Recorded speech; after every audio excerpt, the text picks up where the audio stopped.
Pembacaan Alkitab dalam kitab 2 Samuel pasal 11 dan 12. 2 Samuel 11. Daud dan Batsheba. Pada pergantian tahun, pada waktu raja-raja biasanya maju berperang, maka Daud menyuruh Yoab maju beserta orang-orangnya dan seluruh orang Israel. Mereka memusnahkan Bani Ammon dan mengepung kota Rabah, sedang Daud sendiri tinggal di Yerusalem. Sekali peristiwa pada waktu petang, ketika Daud bangun dari tempat pembaringannya, lalu berjalan-jalan di atas soto istana, tampak kepadanya dari atas soto itu seorang perempuan sedang mandi. Perempuan itu sangat elok rupanya. Lalu Daud menyuruh orang bertanya tentang perempuan itu, dan orang berkata, "Itu adalah Batsheba binti Eliam, istri Uria orang Het itu." Sesudah itu Daud menyuruh orang mengambil dia. Perempuan itu datang kepadanya, lalu Daud tidur dengan dia. Perempuan itu baru selesai membersihkan diri dari kenajisannya. Kemudian pulanglah perempuan itu ke rumahnya. Lalu mengandunglah perempuan itu dan disuruhnya orang memberitahukan kepada Daud demikian, "Aku mengandung." Lalu Daud menyuruh orang kepada Yoab mengatakan, "Suruhlah Uria orang Het itu datang kepadaku." Maka Yoab menyuruh Uria menghadap Daud. Ketika Uria masuk menghadap dia, bertanyalah Daud tentang keadaan Yoab dan tentara dan keadaan perang. Kemudian berkatalah Daud kepada Uria, "Pergilah ke rumahmu dan basuhlah dirimu." Ketika Uria keluar dari istana, maka orang menyusul dia dengan membawa hadiah raja. Tetapi Uria membaringkan diri di depan pintu istana bersama-sama hamba tuannya dan tidak pergi ke rumahnya. Diberitahukan kepada Daud demikian, Uria tidak pergi ke rumahnya. Lalu berkatalah Daud kepada Uria, "Bukankah engkau baru pulang dari perjalanan? Mengapa engkau tidak pergi ke rumahmu?" Tetapi Uria berkata kepada Daud, "Tabut serta orang Israel dan orang Yehuda diam dalam pondok. Juga tuanku Yoab dan hamba-hamba tuanku sendiri berkemah di padang. Masakan aku pulang ke rumahku untuk makan, minum, dan tidur dengan istriku? Demi hidupmu dan demi nyawamu, aku takkan melakukan hal itu." Kata Daud kepada Uria, "Tinggallah hari ini di sini, besok aku akan melepas engkau pergi." Jadi Uria tinggal di Yerusalem pada hari itu. Keesokan harinya, Daud memanggil dia untuk makan dan minum dengan dia, dan Daud membuatnya mabuk. Pada waktu malam keluarlah Uria untuk berbaring tidur di tempat tidurnya, bersama-sama hamba-hamba tuannya. Ia tidak pergi ke rumahnya. Paginya Daud menulis surat kepada Yoab dan mengirimkannya dengan perantaraan Uria. Ditulisnya dengan surat itu demikian, "Tempatkanlah Uria di barisan depan dalam pertempuran yang paling hebat. Kemudian kamu mengundurkan diri daripadanya, supaya ia terbunuh mati." Pada waktu Yoab mengepung kota Rabah, ia menyuruh Uria pergi ke tempat yang diketahuinya ada lawan yang gagah perkasa. Ketika orang-orang kota itu keluar menyerang dan berperang melawan Yoab, maka gugurlah beberapa orang dari tentara, dari anak buah Daud, juga Uria orang Het itu mati. Kemudian Yoab menyuruh orang memberitahukan kepada Daud jalannya pertempuran itu. Ia memerintahkan kepada suruhan itu demikian, "Jika engkau sudah selesai mengabarkan jalannya pertempuran itu kepada raja, dan jikalau raja menjadi geram dan berkata kepadamu, 'Mengapa kamu demikian dekat ke kota itu untuk berperang? Tidakkah kamu tahu bahwa orang akan memanah dari atas tembok? Siapakah yang menewaskan Abimelek bin Yerubeset? Bukankah seorang perempuan menimpakan batu kilangan kepadanya dari atas tembok, sehingga ia mati di Tebes? Mengapa kamu demikian dekat ke tembok itu?' Maka haruslah engkau berkata, 'Juga hambamu Uria orang Het itu sudah mati.'" Lalu pergilah suruhan itu, dan sesampainya ia memberitahukan kepada Daud segala yang diperintahkan Yoab kepadanya. Suruhan itu berkata kepada Daud, "Orang-orang itu lebih kuat daripada kami dan keluar menyerang kami di padang. Tetapi kami mendesak mereka kembali sampai ke lubang pintu gerbang." Pada waktu itu pemanah-pemanah menembak kepada hamba-hambamu dari atas tembok, sehingga beberapa dari hamba raja mati. Juga hambamu Uria orang Het itu sudah mati. Kemudian berkatalah Daud kepada suruhan itu, Beginilah kau katakan kepada Yoab, janganlah sebal hatimu karena perkara ini, sebab sudah biasa pedang makan orang ini atau orang itu. Sebab itu, perhebatlah seranganmu terhadap kota itu, dan runtuhkanlah itu. Demikianlah kau harus kuatkan hatinya.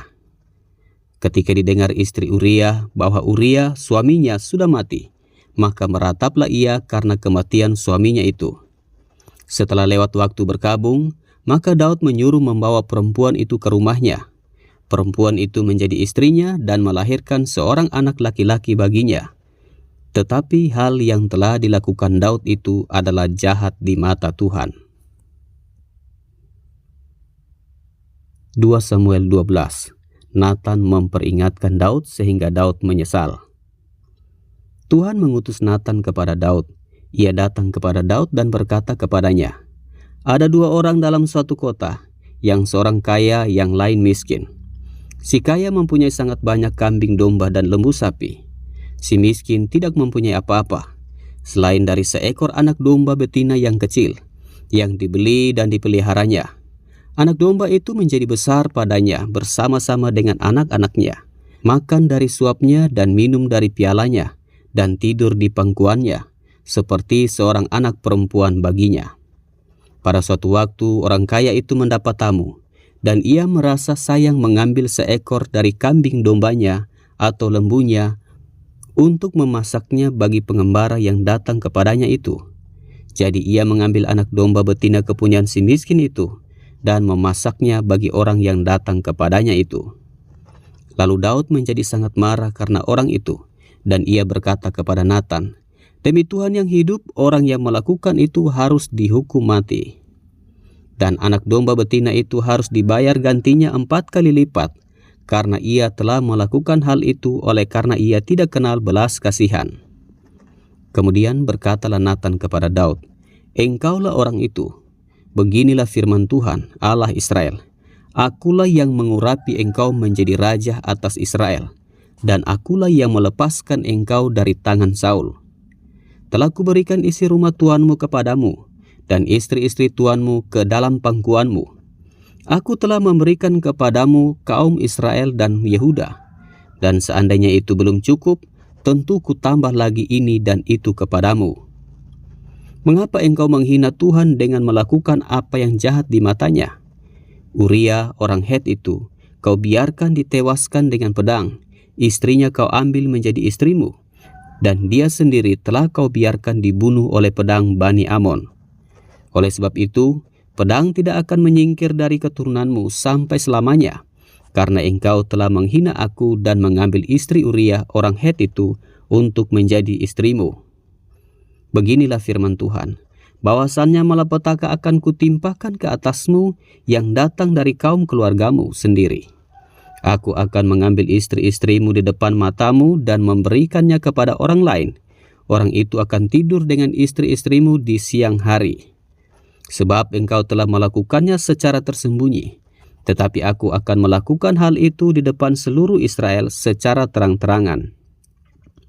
Lalu berkatalah Daud kepada Nathan, aku sudah berdosa kepada Tuhan. Dan Nathan berkata kepada Daud, Tuhan telah menjauhkan dosamu itu, engkau tidak akan mati. Walaupun demikian, karena engkau dengan perbuatan ini telah sangat menista Tuhan, pastilah anak yang lahir bagimu itu akan mati.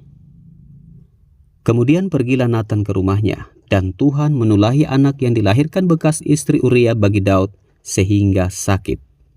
Lalu Daud memohon kepada Allah oleh karena anak itu. Ia berpuasa dengan tekun, dan apabila ia masuk ke dalam, semalam-malaman itu ia berbaring di tanah. Maka datanglah kepadanya para tua-tua yang di rumahnya untuk meminta ia bangun dari lantai. Tetapi ia tidak mau. Ia juga tidak makan bersama-sama dengan mereka. Pada hari yang ke-7 matilah anak itu. Dan pegawai-pegawai Daud takut memberitahukan kepadanya bahwa anak itu sudah mati. Sebab mereka berkata, ketika anak itu masih hidup, kita telah berbicara kepadanya, tetapi ia tidak menghiraukan perkataan kita. Bagaimana kita dapat mengatakan kepadanya, anak itu sudah mati, jangan-jangan ia mencelakakan diri. Ketika Daud melihat bahwa pegawai-pegawainya berbisik-bisik, mengertilah ia bahwa anak itu sudah mati. Lalu Daud bertanya kepada pegawai-pegawainya, "Sudah matikah anak itu?" Jawab mereka, "Sudah." Lalu Daud bangun dari lantai. Ia mandi dan berurap dan bertukar pakaian. Ia masuk ke dalam rumah Tuhan dan sujud menyembah. Sesudah itu pulanglah ia ke rumahnya, dan atas permintaannya dihidangkan kepadanya roti, lalu ia makan. Berkatalah pegawai-pegawainya kepadanya, "Apakah artinya hal yang kau perbuat ini? Oleh karena anak yang masih hidup itu, engkau berpuasa dan menangis. Tetapi sesudah anak itu mati, engkau bangun dan makan." Jawabnya, "Selagi anak itu hidup, aku berpuasa dan menangis. Karena pikirku, siapa tahu Tuhan mengasihani aku, sehingga anak itu tetap hidup. Tetapi sekarang ia sudah mati. Mengapa aku harus berpuasa? Dapatkah aku mengembalikannya lagi? Aku yang akan pergi kepadanya, tetapi ia tidak akan kembali kepadaku." Kemudian Daud menghibur hati Batsheba, istrinya. Ia menghampiri perempuan itu dan tidur dengan dia. Dan perempuan itu melahirkan seorang anak laki-laki. Lalu Daud memberi nama Salomo kepada anak itu. Tuhan mengasihi anak ini. Dan dengan perantaran Nabi Nathan, ia menyuruh menamakan anak itu Yedija oleh karena Tuhan. Perang melawan Bani Amon berakhir. Yoab berperang melawan Rabah, kota Bani Amon, dan ia merebut kota kerajaan. Lalu Yoab menyuruh orang kepada Daud dengan pesan, "Aku berperang melawan kota Rabah, dan telah merebut pula kota Air. Oleh sebab itu, kumpulkanlah sisa tentara, kepunglah kota itu dan rebutlah, supaya jangan aku yang merebut kota itu dan jangan namaku menjadi juga nama kota itu."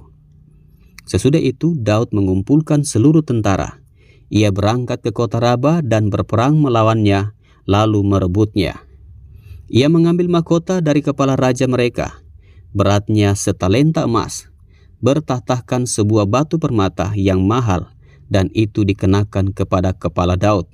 Juga diangkutnya banyak sekali jarahan dari kota itu. Penduduk kota itu diangkutnya dan dipaksanya bekerja dengan gergaji, penggerek besi dan kapak. Juga dipekerjakannya mereka di tempat pembuatan batu bata. Demikianlah juga diperlakukan Daud segala kota Bani Amon. Sesudah itu pulanglah Daud dengan seluruh tentara ke Yerusalem.